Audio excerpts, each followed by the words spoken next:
And these are people who really single-handedly revolutionized what bird art looked like, because they really added motion in a way that had never been done before, and just made these animals look so much more lifelike and active and behavioral than they ever had before. And a lot of this was because they were trying to create bird books and get them out to people. And so in making this art, they also brought birds to the people in a way that had not been done before either.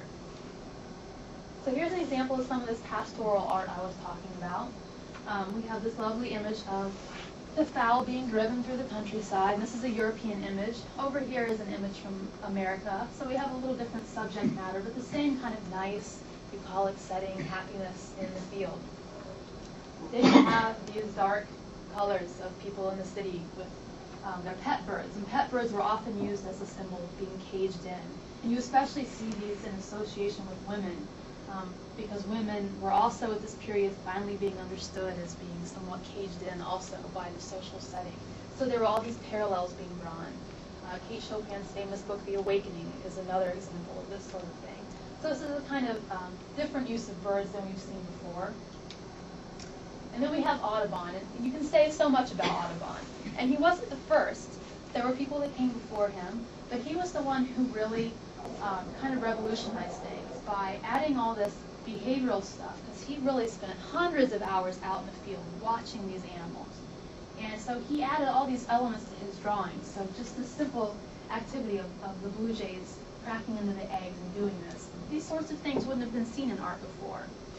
And he also was the one who revolutionized getting bird books out to large numbers of people. He was a very charismatic man, and so he got people really enchanted and really excited about all this stuff. And he got them to spend a lot of money on these books. Another interesting thing about Audubon is that he had, he mostly shot his birds and was working from dead animals, and he had these grids onto which he would pin them.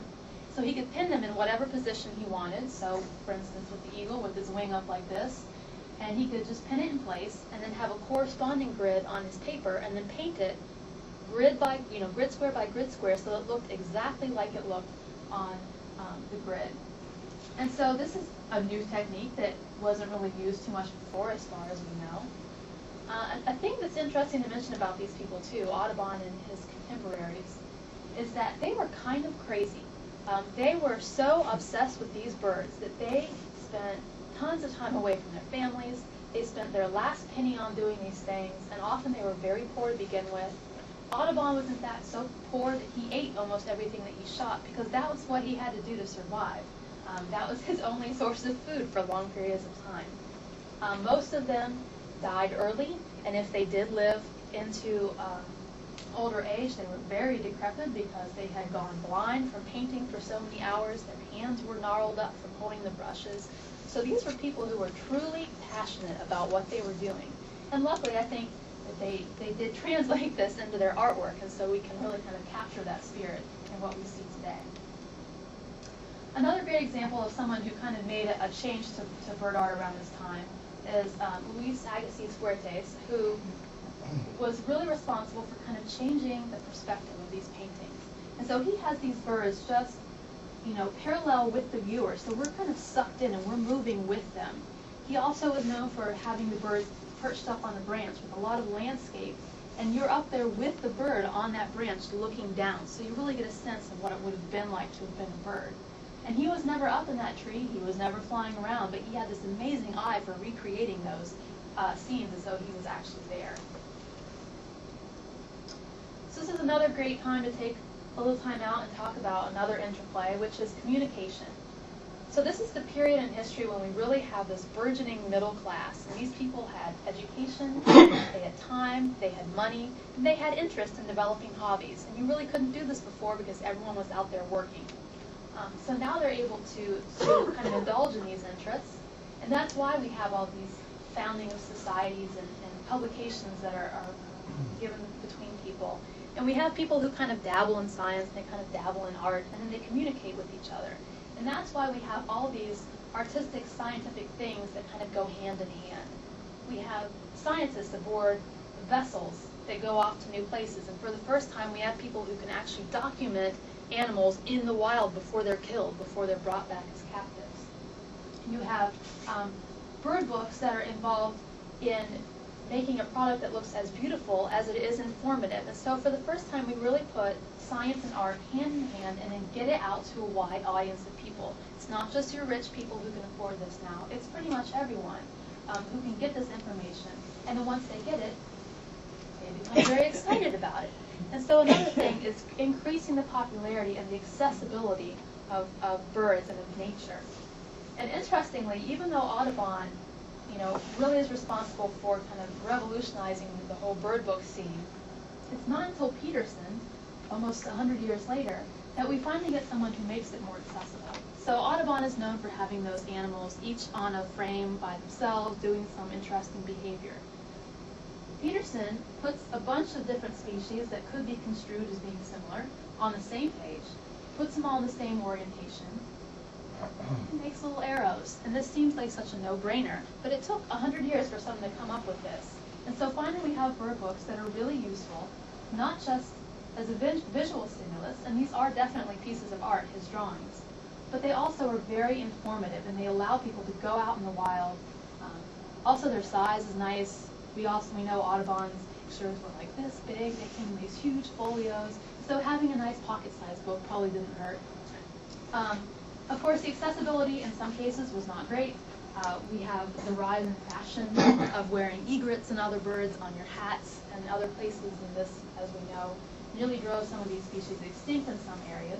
But overall, the rise of birders and the popularity of birding is really beneficial to both science and bird art. Which brings us to the contemporary world. Now, this is a period in which you can put a urinal on a pedestal and call it art. And so that's a great example of how anything goes at this point.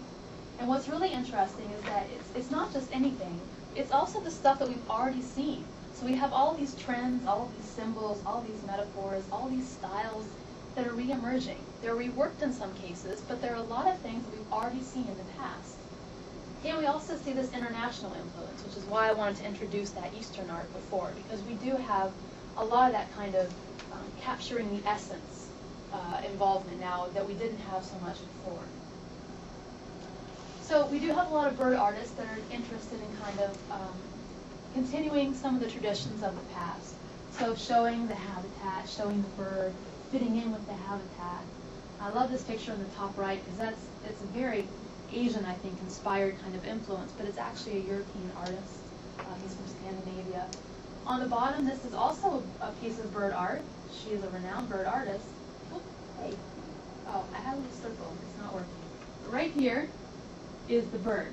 So it's only a tiny little element of that, because a lot of contemporary artists are really interested in the ecology and the habitat. And so there's this drive to put the birds, in their natural setting as they would look if you were to go out and see them. However, we do also have this kind of, what I think a lot of people tend to think of as modern art, which is a little more obscure type of stuff, a little bit less accessible.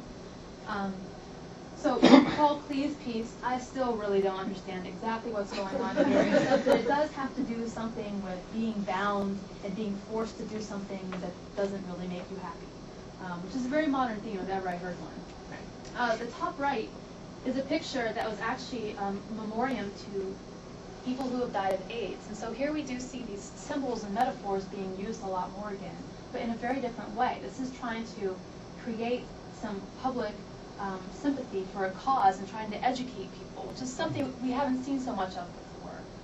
So here at the top we have these white birds that are emerging from the urns, and that represents the souls that are being set loose from the bodies of people who have died of AIDS.